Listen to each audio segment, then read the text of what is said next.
Hola a todos, bienvenidos al canal, a esta grabación de 6 de noviembre de 2023.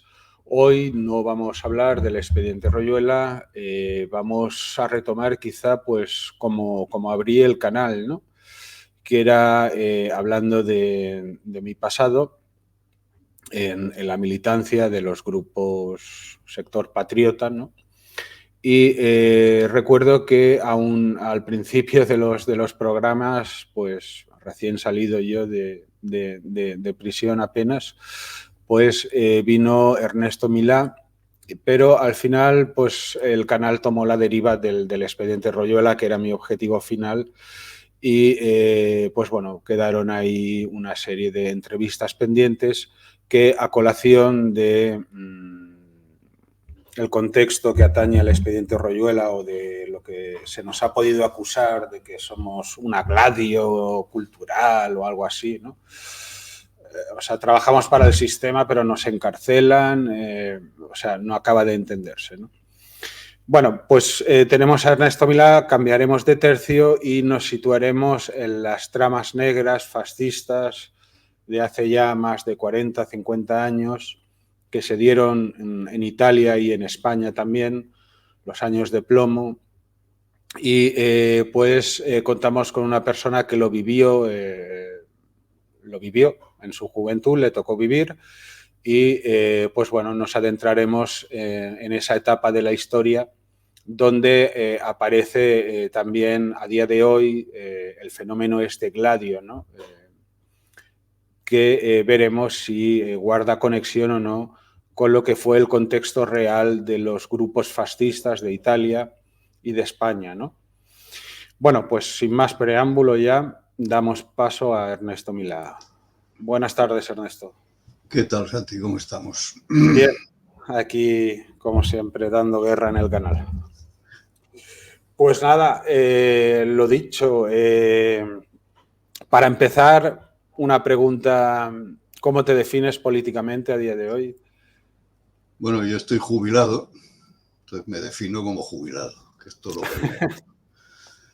Es decir, retirado, pero no del todo, porque bueno, siempre cuando desde los 16 años pues he estado militando políticamente con mucha intensidad, como mínimo hasta el año 82, pues siempre queda algo, ¿no?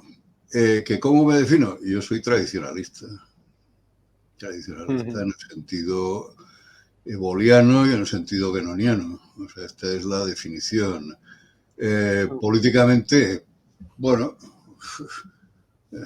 a ver, hoy no tiene mucho sentido definirse políticamente en un sector que prácticamente ha desaparecido, ¿no? Yo he militado en la extrema derecha de la transición, de manera efectiva, y en los años posteriores, cuando después del exilio, después de la cárcel, cuando volví a España y recuperé pues la normalidad de mi vida, pues estuve afiliado a algunos partidos, a algunos grupos, incluso puedo decir que tuve cargos de responsabilidad, pero no fui militante ya, o sea, me dedicaba únicamente a escribir, escribir artículos, escribir manifiestos políticos, ¿no?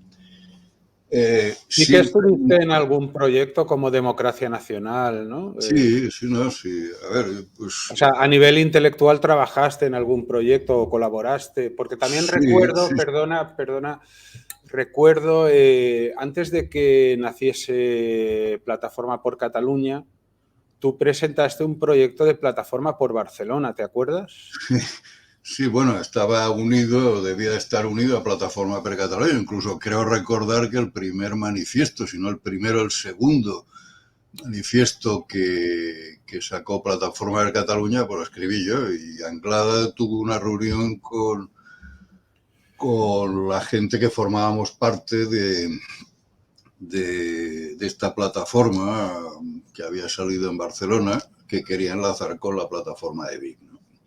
Sí, esto era el año 2001, lo recuerdo 2001, sí, perfectamente. sí. Incluso se repartieron algunos panfletos con Plataforma per Barcelona. Bueno, luego a Anglada le fue bien durante una temporada y bueno, bien, o sea, fue una cosa que me alegré mucho, sinceramente, de que me le fuera bien, y lamenté mucho el que en un momento dado pues se le torcieran las cosas y de aquello pues hoy no quede prácticamente nada, ¿no?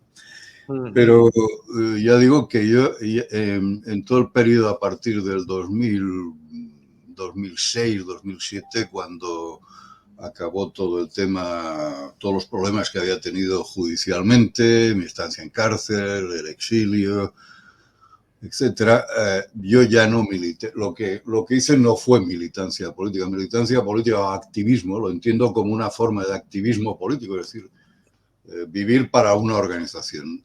A partir de tener que reconstruir mi vida, con 3 hijos pequeños en aquel momento, pues me tuve que dedicar, lógicamente, a sobrevivir.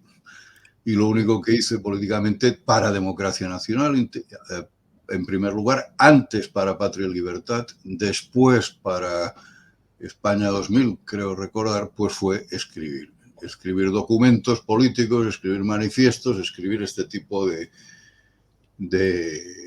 papeles, consciente de que mi periodo de militancia y de activismo había quedado atrás.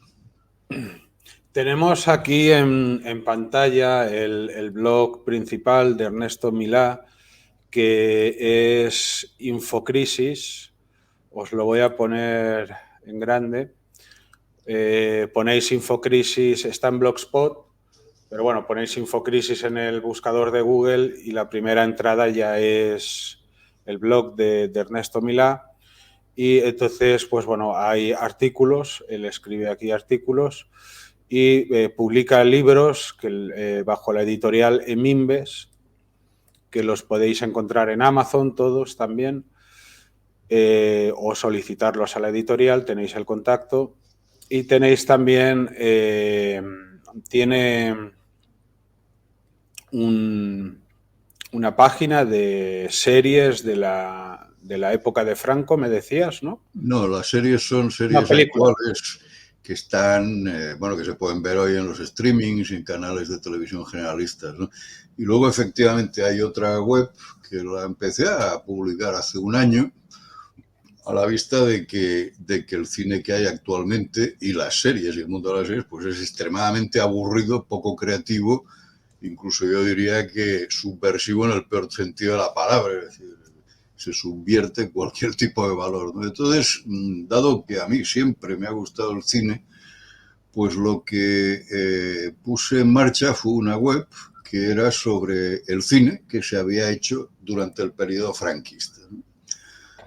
Que me parece muy interesante, que es un periodo que efectivamente ahí está, en donde hay de todo. No todo lo que se hizo en aquella época era bueno, indudablemente, pero era de una gran austeridad y al mismo tiempo los guionistas, los directores, el equipo técnico, los actores, yo diría que se esforzaban más y lograban resultados mucho mejores, con presupuestos mucho más exiguos, que los que obtiene hoy el cine español, ¿no? Y por tanto, dado que no existía ninguna web que hablara sobre el cine de aquella época, pues me creí obligado a reivindicarlo. Y en el momento actual creo que hay unas 200 y pico películas que se han comentado. Cada película tiene una ficha, una crítica, la forma de verla, la forma de obtenerla y, y unos clips, unos cortes, normalmente de 2 minutos, 3 minutos, 4 minutos, que recogen lo esencial de la trama. Entonces, bueno, a mí esto me entretiene, me resulta muy digestivo, creo que es una tarea positiva y que es una tarea de reivindicación de un periodo de nuestra historia cinematográfica que hoy voluntariamente se quiere olvidar en beneficio del periodo actual, en donde lo que se está haciendo resulta infinitamente más caro, es muy tópico, malo y con muy poca difusión, además. Yeah. Bueno, pues desconocía esta faceta tuya de entusiasta del cine. Repito, pongo en pantalla, tenéis el blog principal de Ernesto Milá, Infocrisis, y a partir de aquí tendréis los enlaces pues, a todo el material que él difunde en las redes y a través de su editorial Emimbes, y podéis adquirir sus libros en Amazon y tienes diversa temática. Hace poco dimos una conferencia en una librería de Madrid donde estaba tu revista sobre el fascismo. Sí. Historia del fascismo, ¿no? Tienes una colección, ¿no?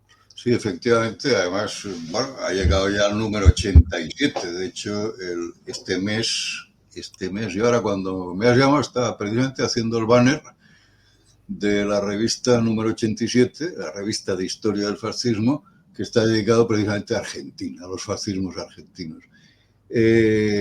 Bueno, es un tema, la historia me ha interesado siempre, y ahora que estoy jubilado, pues es un buen momento para poder dedicarme a estudiar y a resumir algunos elementos de la historia de lo que fue el fascismo, que no son muy conocidos. Por ejemplo, incluso yo recuerdo que en 1977 escribí un libro, el primero que escribí, tenía 20 años o 21 años, que era La ofensiva neofascista, y ahí se hablaba del fascismo como fenómeno, del neofascismo como fenómeno mundial, ¿no? Entonces, en esta revista de historia del fascismo, que son unos volúmenes de este grosor, son verdaderos libros ilustrados, en fin, y con material propio o material traducido. Porque, claro, también ahí se está haciendo, reconstruyendo la historia del fascismo en otros idiomas, ¿no? Y precisamente el eslogan que han utilizado algunos amigos italianos es que hasta ahora nuestra historia la han contado otros. A partir de ahora nuestra historia la contamos nosotros. Y esto es lo que se pretende en la revista de historia del fascismo. Sí, porque tenemos, por ejemplo, aquí el Xavier Rius es el que escribe mucho, ¿no?, sobre fascismo en Cataluña.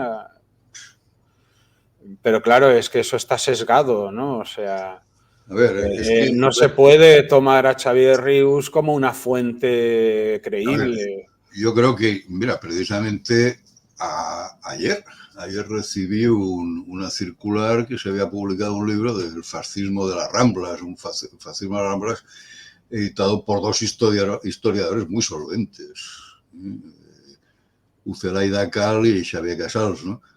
Esto es historia, ¿no? Lo que otros hacen es periodismo escandaloso, sensacionalista, y se entiende que haya historiadores que utilicen el método histórico y lo hagan y intenten reconstruir la historia de los fascismos, del fascismo español, del fascismo catalán, desde un punto de vista objetivo y utilizando la documentación histórica que han podido obtener, ¿no? No es mi caso.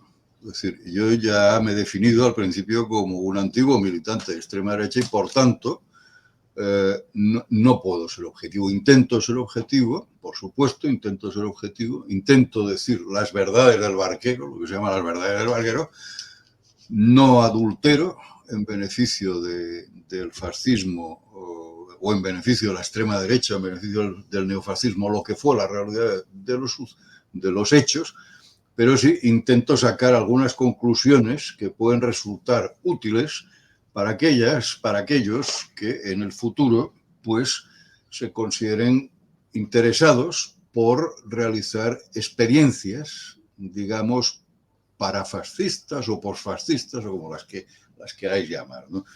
Es decir, creo ¿Es que una vivencia el fascismo, estás diciendo? ¿Cómo? ¿Es una vivencia el fascismo en el fondo? ¿Es una? Vivencia. Sí, bueno, a ver, yo vivo como tradicionalista, estamos. Entonces, el fascismo es una expresión política que aparece en un momento del siglo XX, en unas circunstancias muy concretas, que es la penúltima fase de la segunda revolución industrial, que tiene unas características de tipo económico, social, muy concretas, a las que el fascismo se adapta como un guante. Es decir, hay una clase media... ¿Te refieres a Italia en concreto? En Italia sí, bueno, a ver, es que al hablar de fascismo podemos hablar de un fascismo genérico, que sería todo lo que nace en los años 20 y 30, que no es ni capitalismo ni comunismo, y que busca una alternativa entre ambos, ¿no?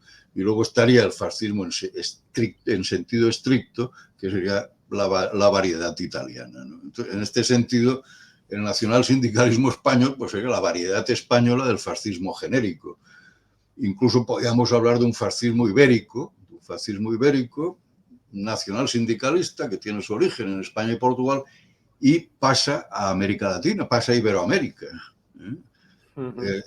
Los fascismos iberoamericanos se parecen más a la forma española o la forma portuguesa de fascismo que a la forma italiana y desde luego la forma alemana, ¿no? Entonces, en cualquier caso, quiero decir que es un fenómeno muy interesante que, desgraciadamente, es difícil estudiarlo de manera objetiva. Es decir, hay pocos historiadores que sean objetivos. Esto hay que reconocerlo. ¿Por qué? Porque si algún historiador quiere escalar dentro de la peldaña, dentro de la escala profesional, peldaño tras peldaño, tiene que aceptar unas normas del juego. Y las normas del juego principales es que los fascismos fueron derrotados en el año 45 y los que hoy gestionan los estados en Europa, sobre todo en Europa y en Estados Unidos, claro está, son los vencedores. Y eso impone unas condiciones para analizar un fenómeno político que se opuso al capitalismo y al comunismo. Una vez se pierde la Segunda Guerra Mundial, acaban con los fascismos vivos que estaban ahí. Queda España como algo especial, que ya entraremos en ello. Pero ahora nos situamos en el neofascismo, es decir, ya estamos en democracia y contextualízanos un poco tanto en Italia como en España, es decir, para luego poder llegar a entender las tramas negras, ¿dónde te viste tú envuelto? ¿Cómo empiezas tú a militar también? ¿Cómo era el contexto primero y cómo empiezas? Bueno, mira, precisamente actualmente se ha publicado un libro en Barcelona, se llama 1969. En 1969 lo ha escrito una persona que se ha tomado la molestia de recoger, el libro está en catalán y en castellano, se ha tomado la molestia de recoger testimonios de los que sobrevivimos del año 1969. Aparte mío, pues hay otros testimonios de mi ambiente político que son fácilmente reconocibles, ¿no? Pero también hay testimonios de izquierda, de extrema izquierda, de carácter del movimiento contracultural que hubo en Barcelona en aquella época. Es muy amplio, es un libro muy amplio y muy interesante, en donde precisamente tengo ocasión de exponer cuál fue, por qué, cómo aterricé yo en todo este ambiente, ¿no? Yo aterricé, me acuerdo perfectamente el momento, en un acto que organizó CEDADE, organización que yo en aquel momento, a mis 16 años, no había ni siquiera oído hablar de su existencia. Fue un acto de homenaje a la Legión Cóndor en un monumento que ya no existe, que estaba en el lugar en donde está el Corte Inglés de Diagonal, ¿no? Delante mismo del Corte Inglés de Diagonal, ¿no?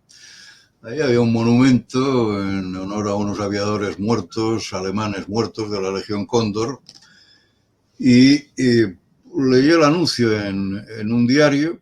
Pues voy a ver qué hay. Es curioso, me llamó mucho la atención, en un momento en el cual los jóvenes de 16 años, estábamos extremadamente politizados, ¿no? Es decir, e intelectualizados. Es decir, era un momento en el cual se leía mucho. Y no solo se leía mucho, sino que se discutía mucho. Es decir, muchísimo más que ahora. Es decir, yo me recuerdo a los 16 años, habíamos leído a Marcuse, habíamos leído pues Powell y Berger, habíamos leído, bueno, todo lo que caía en nuestras manos, sinceramente. Habíamos leído a Wilhelm Reich, empezábamos a leer sobre psicoanálisis, etc. Es decir, y yo tuve la suerte que también cayó en mis manos un libro que estaba en la biblioteca de mis padres que me llamó mucho la atención, que se llama Los 1000 libros. Y Los 1000 libros era un libro que resumía otros libros. Y entre esos otros libros que resumía estaban las obras completas de José Antonio.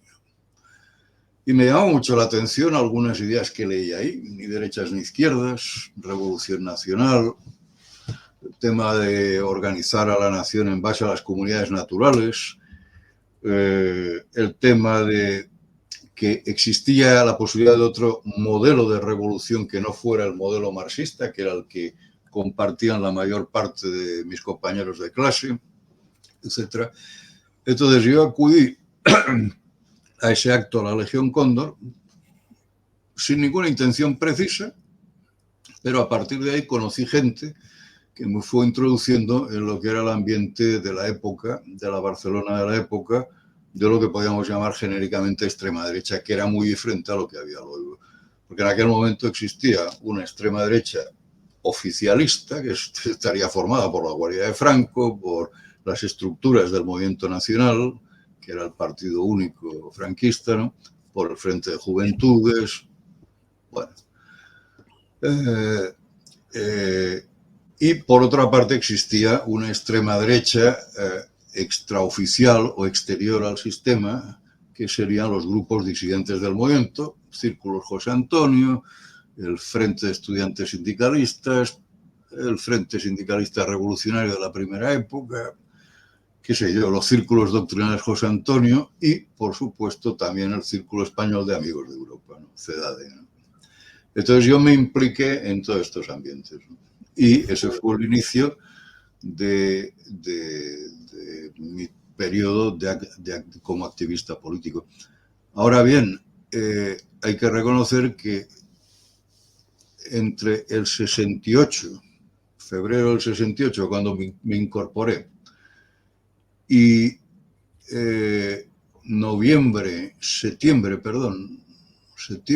septiembre-octubre del 70, pues yo iba absolutamente despistado. ¿Por qué? Porque ignoraba por completo lo que era la política, la acción política, la lucha política.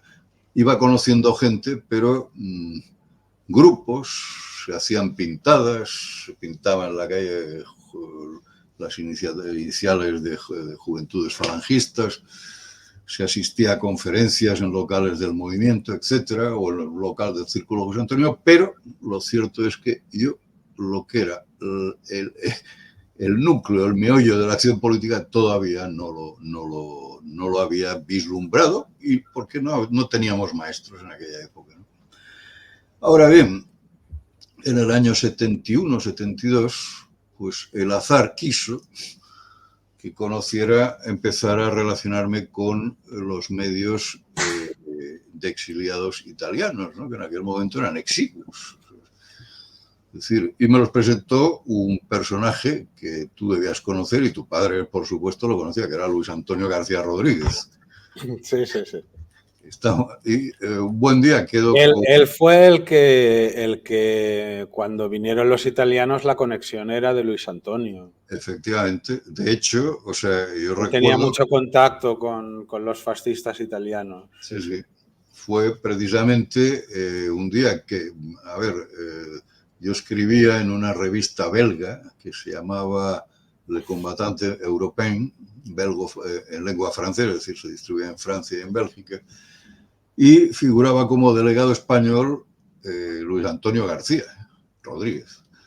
Entonces un día, no sé por qué, quedamos, no lo conocía pero de vista, quedamos en un bar y apareció él, y apareció también acompañado de dos personajes.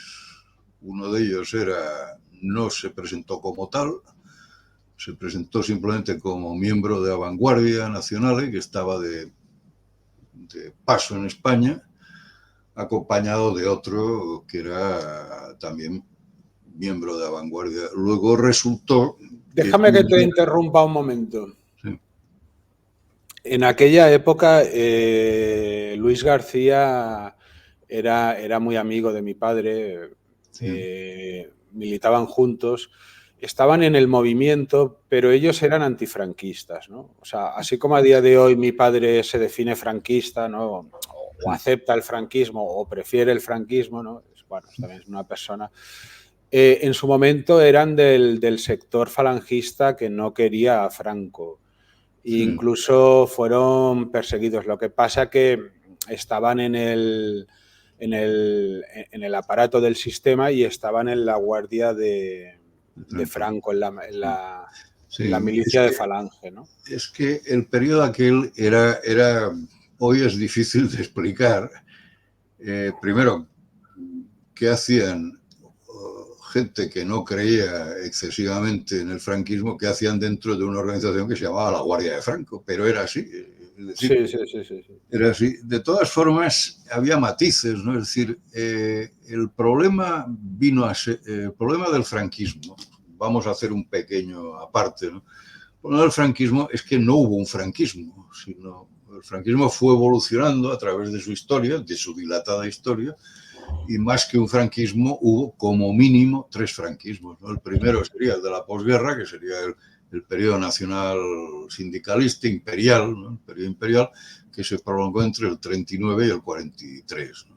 Es decir, cuando cae Serrano Suñer, caen con él los falangistas que eran partidarios de una revolución nacional y que creían que podía hacerse en colaboración con las potencias del eje. Entonces son sustituidos a partir del 43 por los nacionalcatólicos. Y estos nacionalcatólicos, pues ¿qué era? Era gente que procedía de Renovación Española, porque hay que reconocer que no hay que olvidar que en el 18 de julio participaron distintas fuerzas políticas. Una de ellas fue Falange Española. Otra, la más numerosa inicialmente, fue la Comunión Tradicionalista.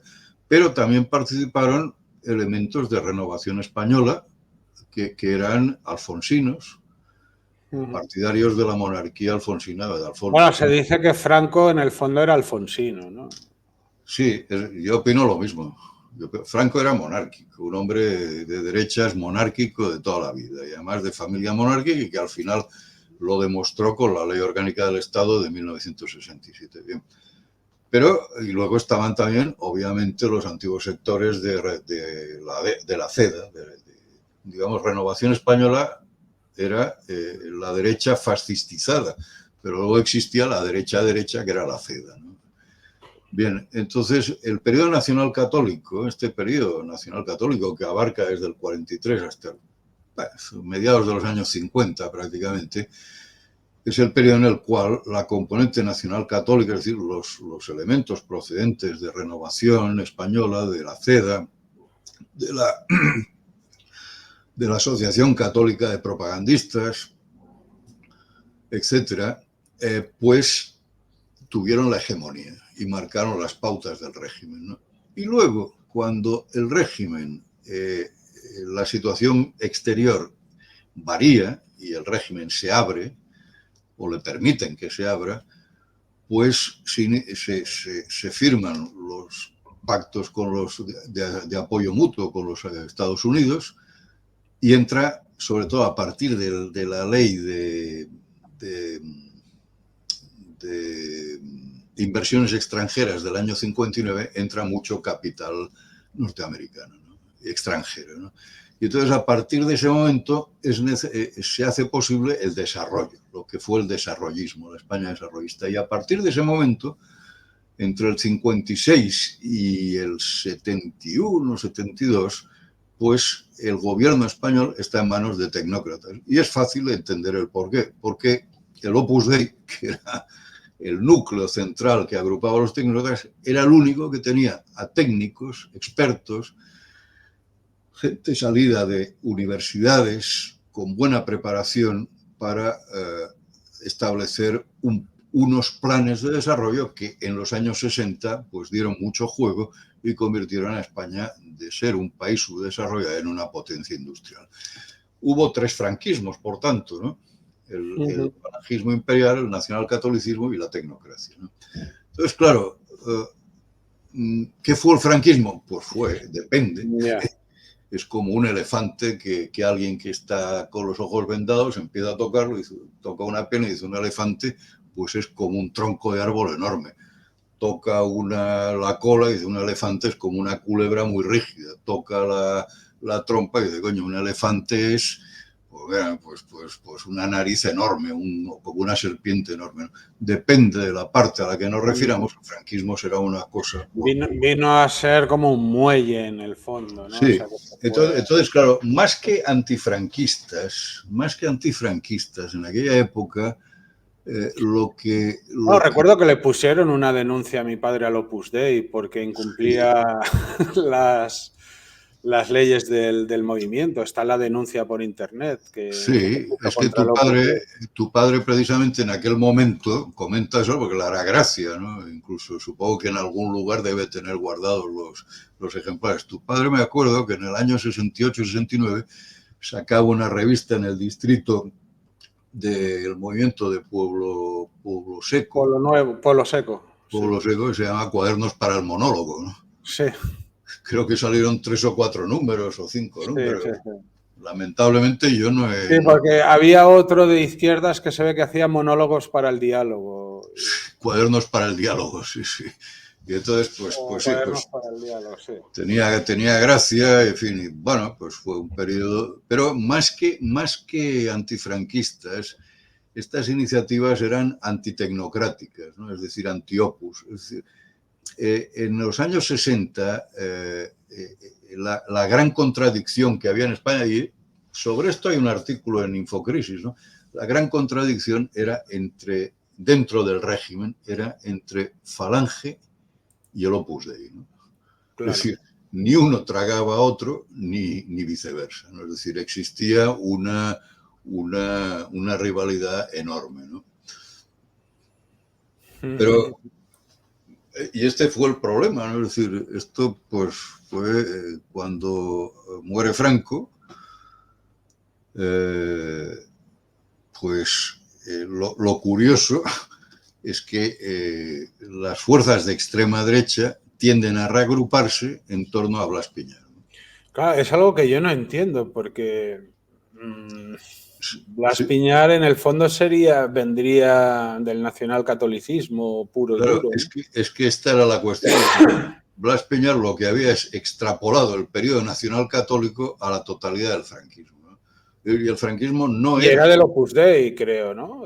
No, Blas no. Blas había pasado, creo recordar, por la Asociación de Propagandistas, la Asociación Católica Nacional de Propagandistas, pero no estuvo en el Opus Dei nunca. No estuvo en el Opus. Seguro, ¿eh?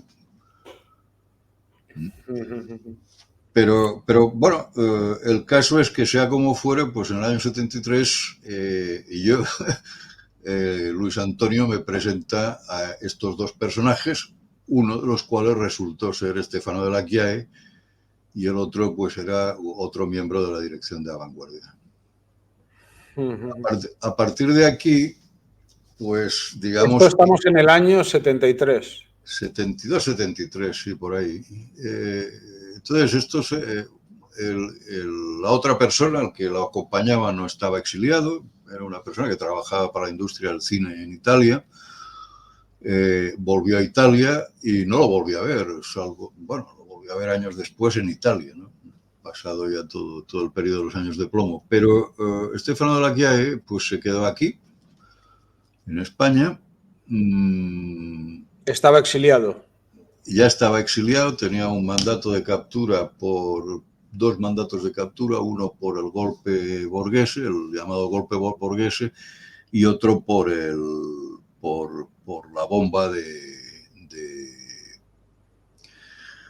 de Milán, una bomba que estalló en la Banca de Agricultura de Milán, causó como 14 muertos y no es que estuviera relacionado, pero no lo estaba.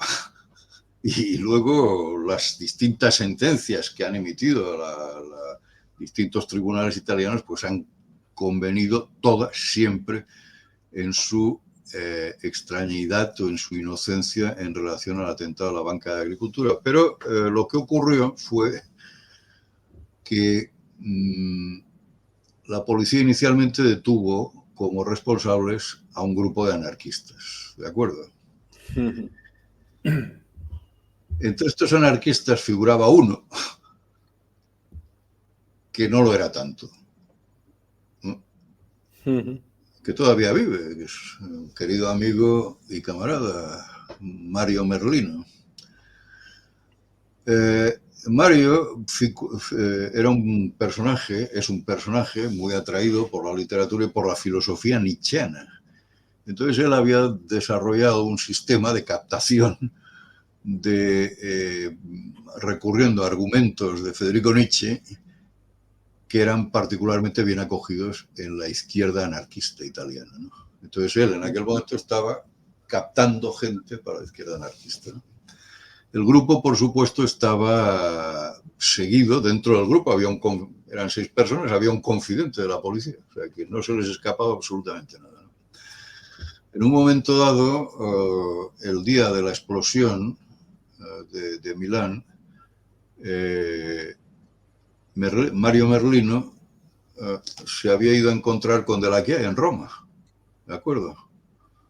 Entonces, en el momento en el que la policía italiana detiene a los miembros del grupo anarquista, lo detiene él también, ¿de acuerdo? Detienen también a Stefano. A Mario Merlino.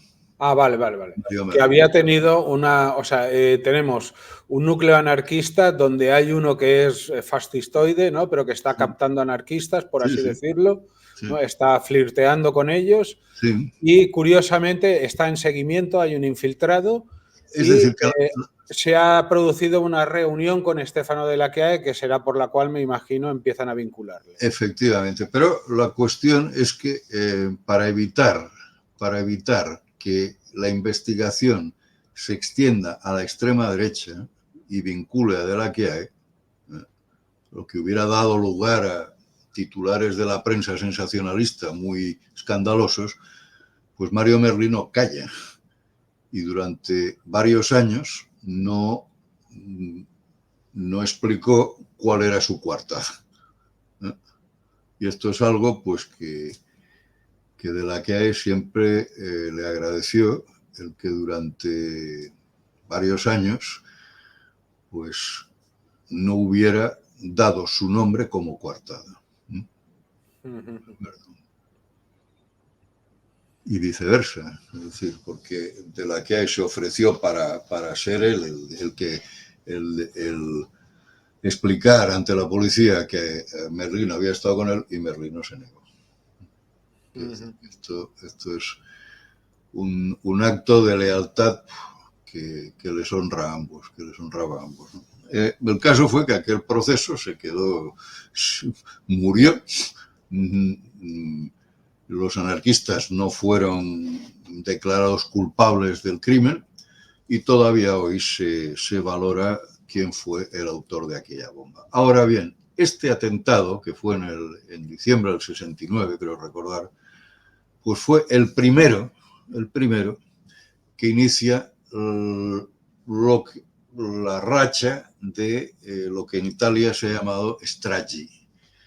Stragi y estragismo, traducido quiere decir masacre, es decir, no tiene una traducción propia en castellano, pero sería equivalente a la stragi, es la masacre, ¿no? Las masacres. Y estas masacres a lo largo de los años 70 y principios de los 80 recorrieron prácticamente la política italiana y causaron más de 200. Nos detenemos, es decir, ¿podemos afirmar que hubo un terrorismo fascista en Italia? Sí, claro que hubo un terrorismo fascista y es inútil negarlo. Qué sé yo, hay casos. La masacre de Peteano, que causó la muerte de 3 carabinieri, fue ocasionada por un neofascista, por un grupo neofascista del norte de Italia, ¿no? Sí, que actuaba autónomamente. Sí es cierto. Estaba muy atomizado también, ¿no? Supongo, Italia... claro, aquí me imagino yo un poco, a mí me tocó vivir otras épocas. Pero bueno, recuerdo todo atomizado y cada uno tomando iniciativa, cada grupo tomando sus iniciativas, ¿no? Sí, en realidad en Italia había y a ver cuál la lía más gorda. O sea, había dos sectores en Italia, uno que era vanguardia extraparlamentarios, ¿no? Uno que era Vanguardia Nacional y el otro que era Ordine Nuevo, ¿no? Ordine Nuevo era una organización que había tenido distintas mutaciones, la última de las cuales pues había perdido la cúpula, que se había integrado en el movimiento social italiano en el año 69 y había quedado, digamos, el movimiento descabezado, ¿no? Y siguió descabezado entre el 69 y el 73, cuando fue, o 74, cuando fue prohibido por decreto de la magistratura, ¿no? Por sentencia de la magistratura, ¿no? Entonces, durante ese periodo, sí, existían dirigentes de Ordine Nuevo. De hecho, el jefe de Ordine Nuevo, el presidente de Ordine Nuevo, el secretario general era Lelio Graziani, Clemente Graziani, que también estuvo por aquí, por España, un periodo. Pero realmente la organización quedó absolutamente atomizada en grupos locales, sin una dirección central y, lo que es peor, sin una disciplina y unos criterios de admisión. Porque esto es muy importante. La disciplina interior, es decir, cuando se dice para allí, que no haya uno que vaya para allá. Entonces, dado que en los primeros años 70 en Italia, pues existía por una parte la presión que imponía la extrema izquierda, que era una presión criminal y asesina, y que se convirtió en cada vez más asesina, sobre todo a partir de la creación de las Brigadas Rojas y de otros grupos terroristas, pues, perdón, lo cierto es que estos grupos, sobre todo de Ordine Nuevo, quisieron responder a la violencia de izquierdas con una violencia propia. Pero en el otro grupo, en la vanguardia, digamos que la disciplina era muchísimo más rígida, los criterios de admisión muy selectivos, e incluso existía una policía interna para ver cómo se comportaban los nuevos afiliados y dónde procedían. Y esto hizo que se cortara la posibilidad de muchísimas provocaciones. De hecho, en los peores momentos, hacia el año 74, 75, 76, los exiliados que llegaban a España, absolutamente casi todos, yo diría que en un 85%, estaban vinculados a Ordine Nuevo. De hecho, de la Vanguardia Nacional en España prácticamente hubo 3, 4, que yo sepa, exiliados, 2 más en Francia, poco más. Quiero decir, ¿por qué? Porque a Vanguardia había resistido mucho mejor la tentación de... tenía una estrategia, en definitiva, y esta estrategia era emplear fuerzas, sobre todo en el sur, organizar revueltas populares y mantenerse en el norte a la defensiva. Mientras que Ordine Nuevo, al perder a la cabeza, a las cabezas, a la cúpula dirigente en el año 69, había quedado absolutamente inorgánica, sin prácticamente disciplina y muy susceptible a ser infiltrada, infiltrada por cualquiera. Aparte existían otros grupos, es decir, grupos locales, el grupo de Freda en Padova, en la zona norte de Italia. Ernesto, siempre que hay grupos extremistas o que pueden llegar al terrorismo o a acciones, aparece la policía, lo sabes, se infiltra, los dirige, los utiliza. Sí, y los desarticula. Sucedió también en Italia. Sí, lo que ocurre en Italia, es decir, la novedad en Italia es que finalmente, cuando se habla de terrorismo negro, terrorismo fascista, pues todavía hoy en Italia no es posible entender de dónde procedía. Sí, es cierto que existía, como he dicho antes, un terrorismo como el atentado de Peteano, que procedía de los grupos neofascistas, de un grupo neofascista en concreto. Pero luego pensar que todo el resto de atentados respondían a una misma lógica o a un mismo centro de imputación o a un mismo origen, no es posible. Nosotros lo pensábamos en aquella época. En el año 73, 74, 75, 76, incluso hasta el 80, pensábamos que había una línea única y que todas las masacres, todos los grandes atentados que había en Italia procedían de una colusión entre gente de los servicios de inteligencia y de determinados grupos que luego, a partir del 74, identificamos como masónicos, concretamente procedentes de la logia Propaganda 2, y realmente, pero no era posible, no había muchos elementos que no encajaban, ¿no? Entonces, al final, es decir, cuando años después, décadas después incluso, en Italia hubo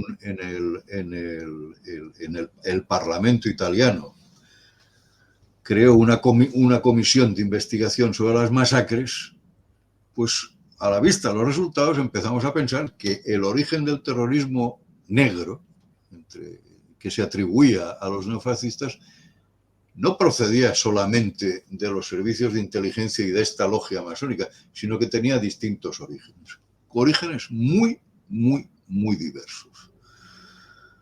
Por ejemplo, la bomba de Bolonia. Bueno, la bomba de Bolonia estalla el 2 de agosto del año 80, sí. Y detienen, después de investigaciones y de procesos y de imputaciones a cientos de militantes de extrema derecha, de tercera posición, de los núcleos de acción revolucionaria, etcétera, etcétera, etcétera.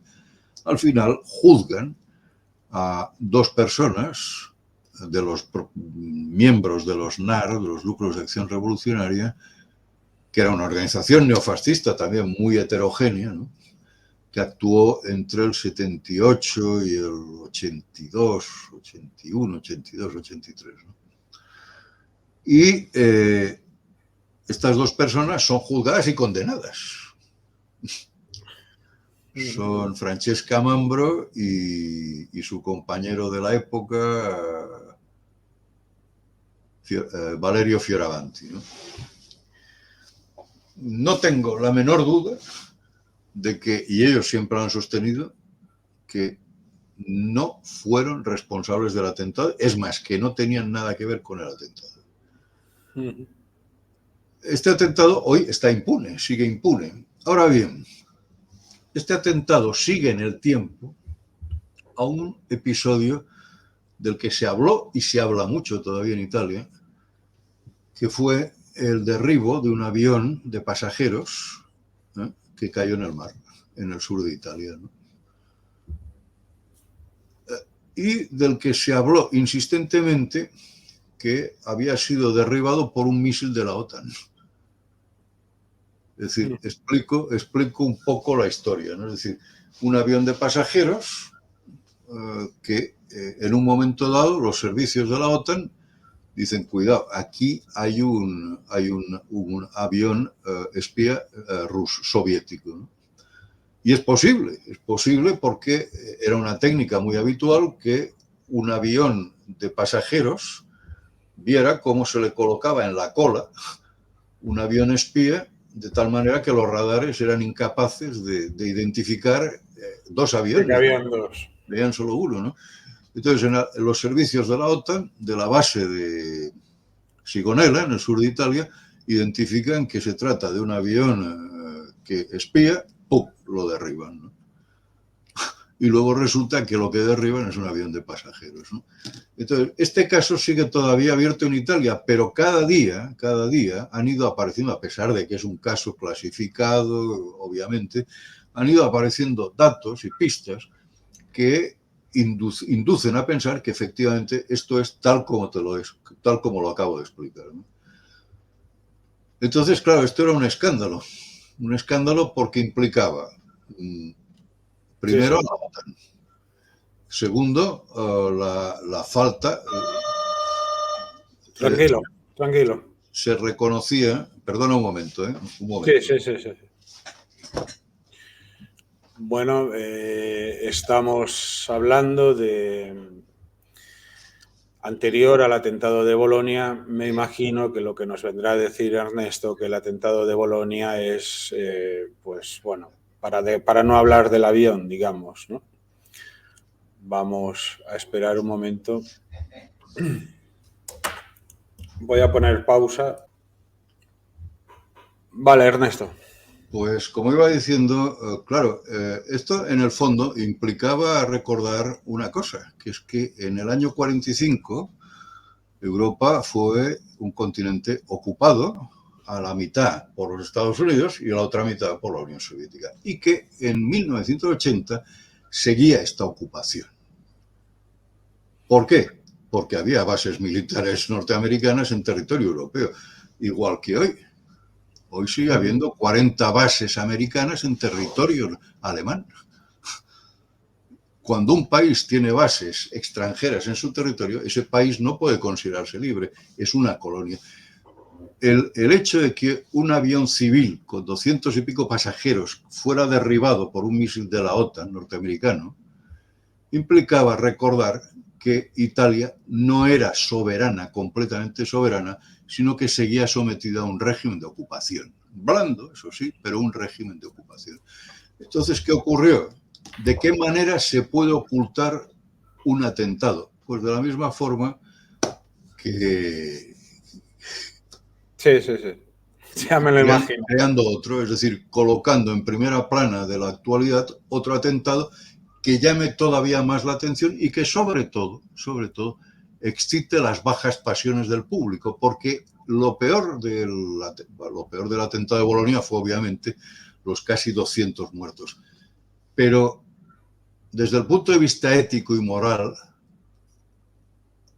el hecho de que la prensa, los servicios de información, los servicios de comunicación, las empresas periodísticas italianas en aquel momento señalaran sin tener ninguna prueba a la extrema derecha neofascista como autora del atentado, supuso que se produjeran agresiones, crímenes, asesinatos contra miembros de la extrema derecha y sobre todo una persecución política y judicial brutal y sin precedentes.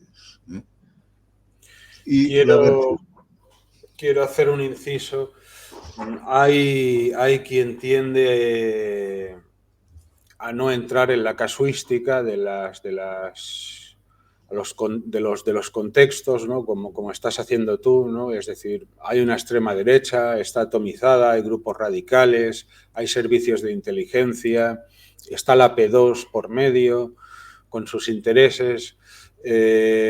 Nos has hablado del avión, nos has hablado de un atentado para despistar, desviar la atención pública e incluso pues, revivir pasiones bajas, ¿no? En los hombres.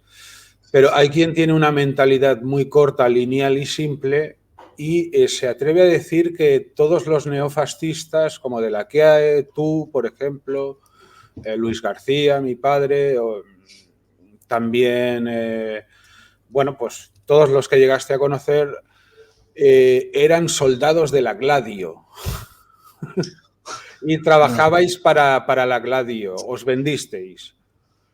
Bueno, a ver, paletos ignorantes hay en todas partes.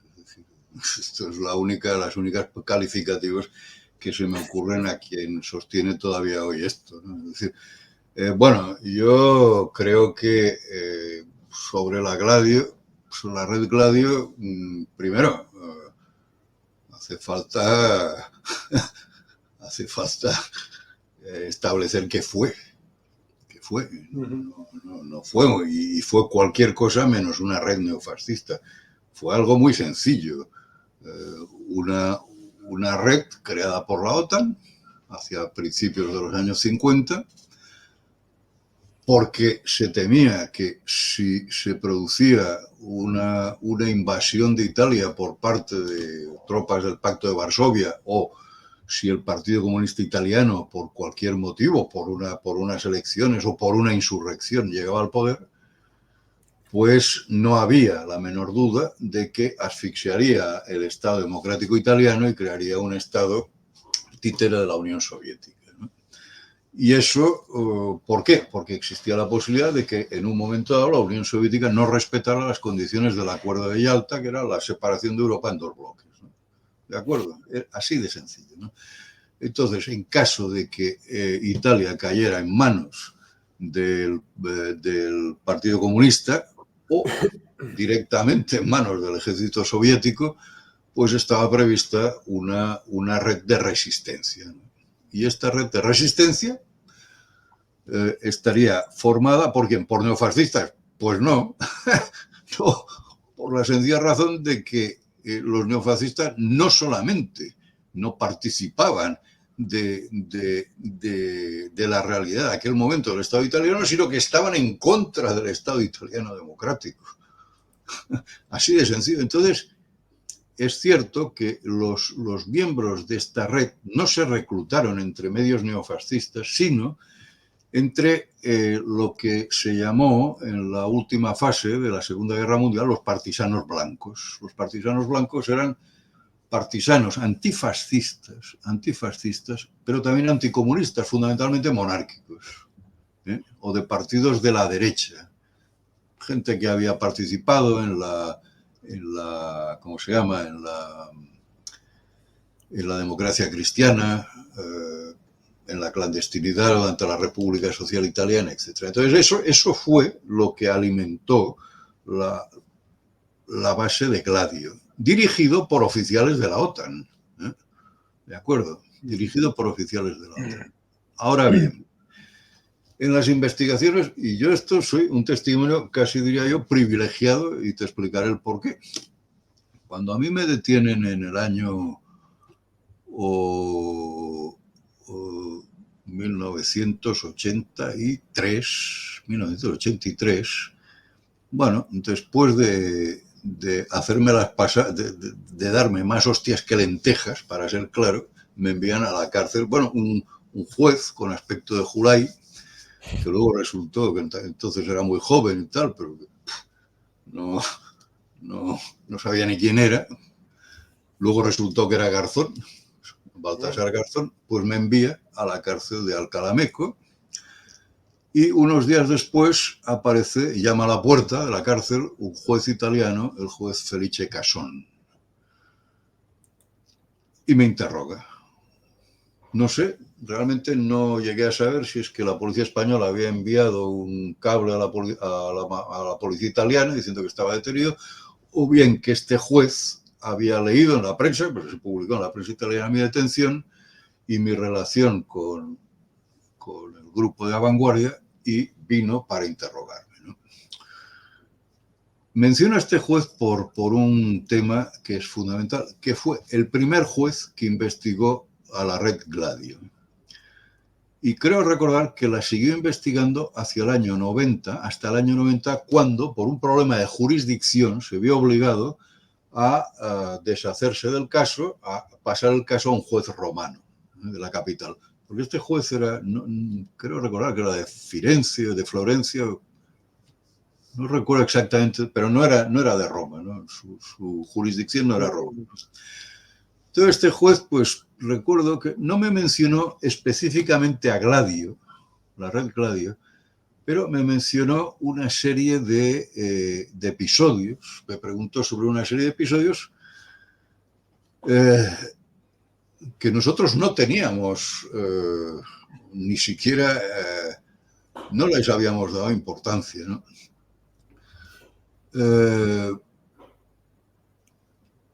Me preguntaba sobre todo de dónde creía que procedían las armas que habían utilizado los neofascistas, ¿no? Que se habían utilizado en Italia. Bueno, yo le respondí que no podía, había algunas cosas que eran del dominio público, que se las confirmé. Por ejemplo, que Pierluigi Concutelli había robado una Marietta, una Ingram, en España, y con ella había matado al juez Occorsio. confirmé también que en los años de la OAS había quedado un arsenal que no se pudo pasar a Francia en manos de un personaje de la Guardia de Franco que tu padre conoció bastante bien, Gómez Benet, y que con esas armas pues se habían quedado en terreno español, habían quedado ocultas, y con esas armas pues se había dado un cursillo paramilitar en el Castell del Remei, en Lérida, ¿no? No le confirmo, pero realmente me extrañó mucho esta insistencia en preguntarme sobre armas y sobre dónde estaban los arsenales, ¿no? Bueno. La cuestión es que Felice Casón, el juez Casón, ya empezaba en aquel momento a tener sospechas de que parte de las armas que se habían utilizado en atentados procedían de depósitos que estaban, se habían encontrado varios en Italia por accidente, por azar, niños jugando, pues habían encontrado armas, campesinos que habían removido con el arado la tierra y habían encontrado arsenales. ¿Y de quiénes eran estos arsenales? En aquel momento el juez Casón no lo sabía y fue esta pista la que tirando le llevó a la existencia de la Red Gladio. Pero cuando él deja la investigación, no solamente no ha podido confirmar que esta red tuviera alguna relación con la extrema derecha, sino que las investigaciones posteriores también han confirmado que no había absolutamente ninguna relación entre la Red Gladio y la militancia, ni de Orden Nuevo ni de Vanguardia Nacional. Concretamente... Es decir, que bien estos depósitos... hay un estudio de Juan Avilés de la UNED, que te lo pasé, donde te habla pues que se van encontrando depósitos antiguos y que es muy probable que esto, pues al final los servicios de inteligencias o estas armas vayan a parar al mercado negro o sean distribuidas incluso por la misma policía para propiciar lo que era esa estrategia de la tensión Vamos a ver, en el año, ya digo que... O sea, ¿me entiendes, no? Ya que hay Arsenal y la red Step Behind, pues ya no tiene sentido, pierde... Es lo que viene a decir Juan Avilés, ¿no? Mira, porque él concluye que no hay ninguna prueba científica histórica no para solamente... decir que la extrema derecha tuvo nada que ver. Otra cosa es que los servicios de inteligencia siempre merodean por medio y la policía. Y concluye también que el libro de Ganser, que no se fundamenta en nada, que es un fantasmón. Sí, es que, claro, vamos a ver, aquí hay que volver otra vez a la idea de que el terrorismo neofascista, lo que se ha llamado el terrorismo negro, que dura desde el año 69 con la bomba de la banca de la agricultura hasta el año 80 con la bomba de Bolonia, esto la prensa sensacionalista, que es la que leen los tontos, la que leen los paletos y los analfabestias, pues esta sostenía que era uniforme, lineal. era una línea uniforme. Pero cuando se examinan de cerca, cuando acercas estos episodios y se pueden examinar cada uno de ellos en su contexto, se ve que como mínimo hubo cuatro fases. Una fase inicial, que fue la fase de los atentados, de los primeros atentados en los años 60. Y esta fase, nosotros en aquella época sosteníamos que esto habían sido provocaciones del régimen. No, cuidado. Hoy esa fase ya no se puede sostener, defender. Un juez... Vosotros lo veíais desde España, ¿no? Es decir, lo veíamos desde España, pero también desde Italia se veía como algo, si no hemos sido nosotros, ¿quién ha sido? Y entonces la tendencia era decir, bueno, esto, claro, cuando llueve, la gente se pone debajo del paraguas. Es decir, cuando hay un atentado terrorista, la gente tiende a refugiarse bajo el aparato protector del Estado. Es decir, cualquier atentado terrorista tiende objetivamente a reforzar al Estado. ¿Por qué? Porque un consenso que se ha roto, una población que está dispersa, que va cada una por su cuenta y que considera a los políticos chorizos y mangantes y ladrones, cuando hay un atentado dice que me defienda el Estado, por Dios, que no me maten, que me defienda el Estado. Y esta reacción, que es muy humana, ha existido siempre. Ha existido en el 11S, ha existido en el 11S de los Estados Unidos, cuando el pueblo norteamericano aceptaba el acta patriótica renunciando a sus libertades solamente para que el Estado le garantizara la defensa. Y obviamente sucedió también cuando se produjo la bomba de la banca de agricultura con sus 14 muertos, ¿no? Pero el asunto es que luego, posteriormente, la magistratura, la policía italiana, llegó a la conclusión de que había una librería en Padua, la librería Ezzelino, que publicaba las ediciones Diar, en la cual había al frente un personaje muy curioso que todavía vive, que es Giorgio Franco Freda, que tenía un amigo que era Giovanni Ventura, que ya ha muerto, que no era de extrema derecha, no era neofascista, era de izquierdas, de nueva izquierda. Y en esta librería, en la librería de Ezzelino, Freda tenía una teoría muy loca, por lo demás, que venía a decir que solamente se puede entender en el contexto de los años 60, de finales de los 60, venía a decir que para destruir al sistema era necesario que la extrema derecha y la extrema izquierda unieran sus filas contra el sistema, ¿no? Y entonces se lograría una masa crítica suficiente para destruir el sistema. Y lo expresó así, esta estrategia la definió así en un folleto que todavía sigue recorriendo el ambiente neofascista, que se llamó La desintegración del sistema, ¿no? Bien, entonces, para ser consecuente con esta estrategia, si es que se le puede llamar así, en esta librería habían distintos despachos y algunos estaban alquilados, uno concretamente estaba alquilado, aparte de Ventura, a un miembro del Partido Comunista de Italia.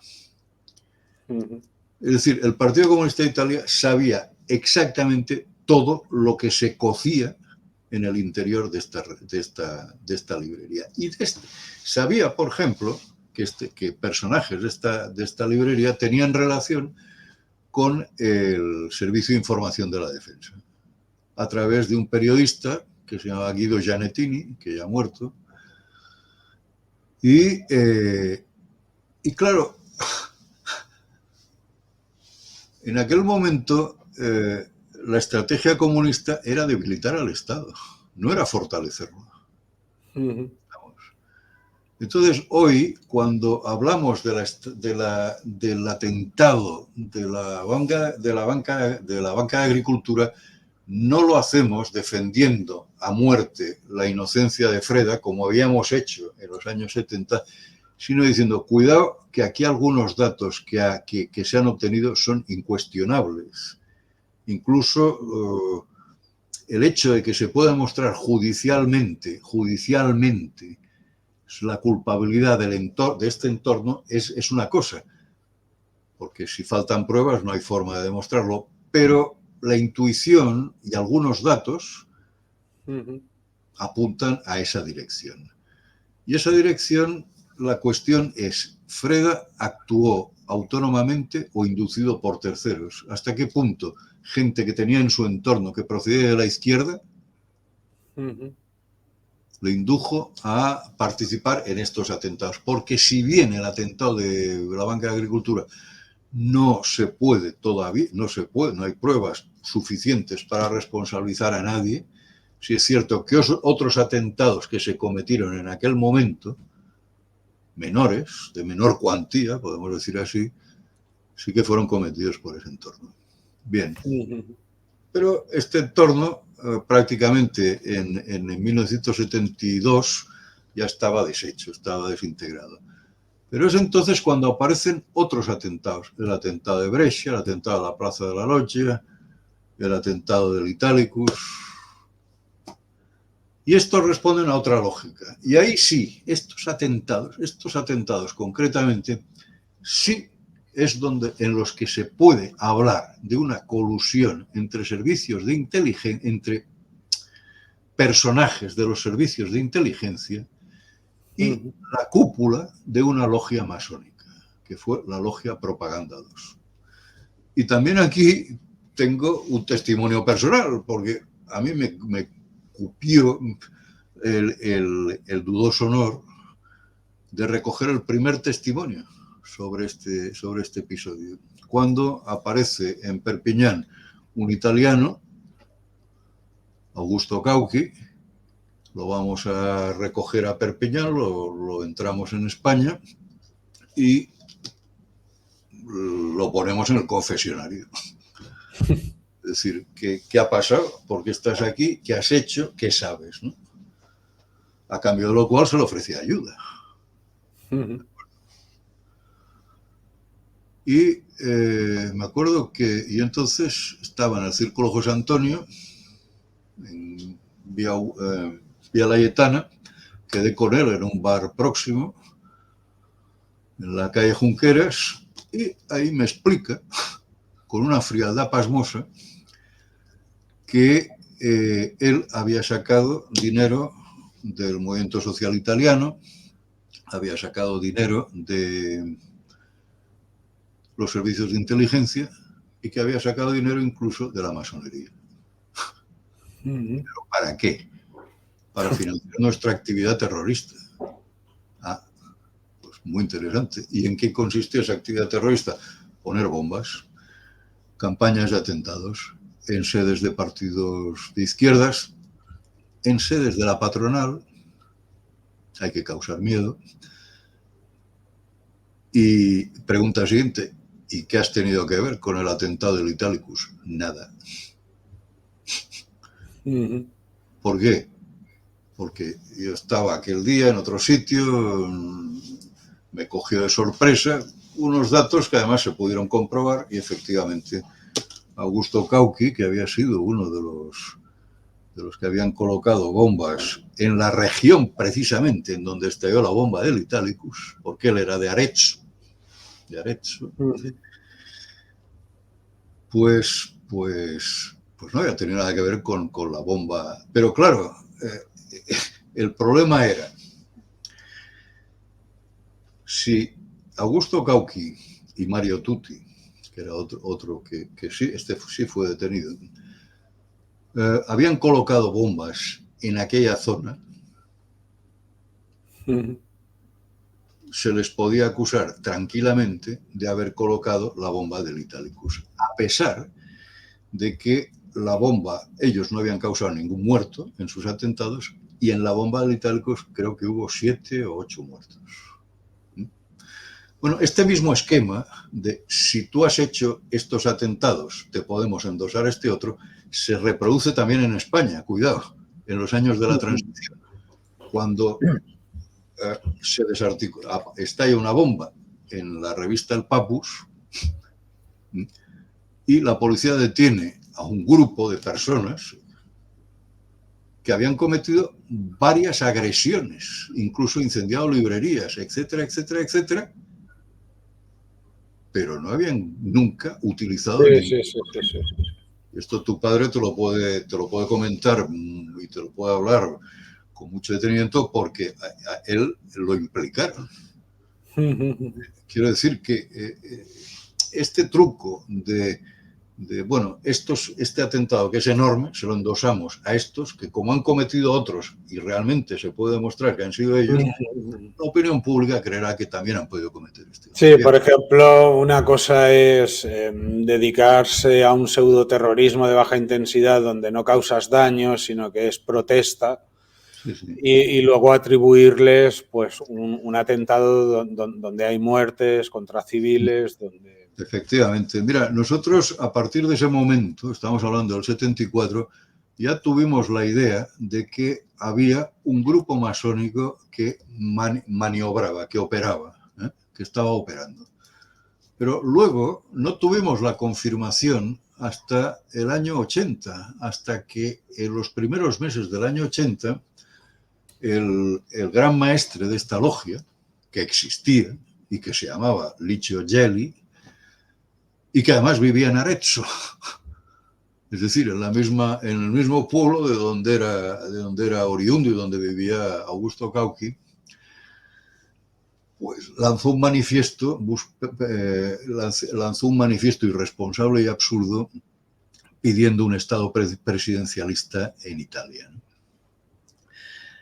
Y en ese momento salió a la superficie la existencia de esta logia, de la que formaban parte políticos de todos los países, de todas las opciones, de todos los colores, pero sobre todo dirigentes de los servicios de inteligencia de los años 70.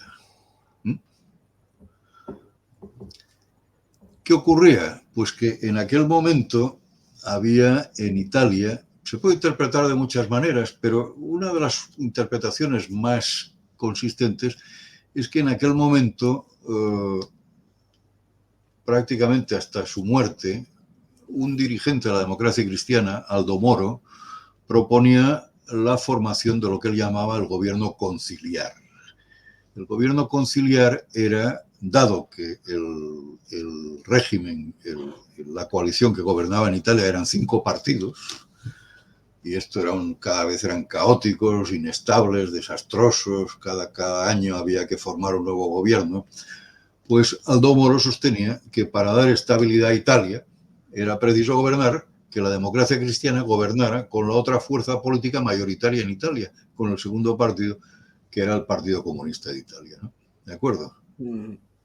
Entonces, esta coalición, que se llamaba el gobierno conciliar, o que se proponía como el gobierno de conciliación nacional entre la democracia cristiana y el Partido Comunista, era lo que debía de dar estabilidad a la política italiana. Claro, esto implicaba primero romper los acuerdos de Yalta, porque suponía que un partido comunista, en la posguerra, no hay que olvidar que estamos en los años 70, y los años 70 todavía es la posguerra, pues iba a llegar al poder en un país occidental, es decir, que la Unión Soviética no iba a limitar su influencia al telón de acero, sino que estaría presente en un país occidental. Y había muchos sectores de los servicios de inteligencia de la democracia cristiana, la propia masonería, que estaba prohibida en Rusia desde el año 24 por la Internacional, por un acuerdo de la Internacional que prohibía la doble militancia masonería-Partido Comunista. Y había muchos sectores del régimen, es decir, del pentapartido, de la democracia cristiana, del Partido Socialista, del Partido Socialdemócrata, del Partido Liberal y del Partido Republicano, que hacían coalición, que estaban opuestos a esta política de Aldo Moro. Entonces volvieron otra vez a la política de los atentados, o sea, atentados que dejan que la opinión pública, desvían la mirada de la opinión pública, excitan a la opinión pública y sobre todo refuerzan a los partidos del poder. Esta es una de las interpretaciones, no la única. Y luego está, por último, la última fase. Hay una tercera fase en donde existe un terrorismo negro, un terrorismo fascista que está protagonizado por los núcleos de acción revolucionaria que se forman como reacción a la violencia de la extrema izquierda, de las brigadas rojas, de prima línea, de los núcleos proletarios, de los núcleos operativos del Partido del Proletariado, una miriada de grupos de extrema izquierda, de los cuales los más fuertes es brigadas rojas y prima línea, que asesinan a militantes neofascistas. Y en el curso de uno de estos asesinatos mueren 4 jóvenes neofascistas en Roma y unos miembros del Frente Universitario de Acción Nacional, la rama universitaria del MSI, deciden emprender la lucha armada no solamente contra la izquierda, contra la extrema izquierda, sino también contra el Estado que ha hecho posibles y ha permitido estos asesinatos. Y entonces a partir de ahí se forman unas siglas, se crean unas siglas que son los núcleos armados revolucionarios que cometen diversos atentados y diversas muertes en los años, en la segunda mitad de los 70 y en los primeros años 80. Y este sí que es un terrorismo propiamente neofascista, propiamente neofascista, sin ninguna duda. Ahí no hay ni manipulaciones, no, es un terrorismo a la desesperada, a la defensiva, al golpe, para devolver el golpe por el golpe. Golpe por golpe. Ernesto, vamos a dejarlo por hoy aquí. Si quieres, podemos seguir otro día, la próxima semana, si quieres. A ver, yo espero primero no haberme puesto muy pesado. No, ya ha estado interesante. Entiendo que todos estos datos son densos y además pertenecen, en la mayor parte de los casos, a otro ambiente geográfico y político, ¿no? Que ya ha pasado, ¿no? Estamos a 40 años de todo esto, más de 40 años de todo esto. Y entiendo que es algo durillo tenerlo que explicar, además a un público que habitualmente no conoce estos episodios. He intentado hacerlo de la manera más clara posible. Bien, iremos tomando el hilo, veremos a ver el público si está interesado en la temática y entonces desarrollamos un hilo. Y pues bueno, iremos hablando de aquellas épocas hasta llegar, pues si quieres, hasta el presente. Vaya, o hasta donde nos hartemos. Hasta donde aguante el cuerpo. Hasta donde aguante. Bueno, pues un placer haberte tenido en el canal. Agradecido por haberme dado esta ocasión de largar el rollo. Nada, y al público comentarles pues que tenéis la página de Infocrisis en internet, en Blogspot, ¿vale? infocrisis.blogspot.com y podéis aquí acceder a todo el material editorial y publicitario y periodístico y demás de Ernesto Milá. Os lo pongo en pantalla, aquí tendréis todos los enlaces por si estáis interesados y bueno, seguiremos el debate y recordad la manifestación del día 11, sábado a las 5 de la tarde y haré un vídeo especial. Me despido de todos, adelante y difusión.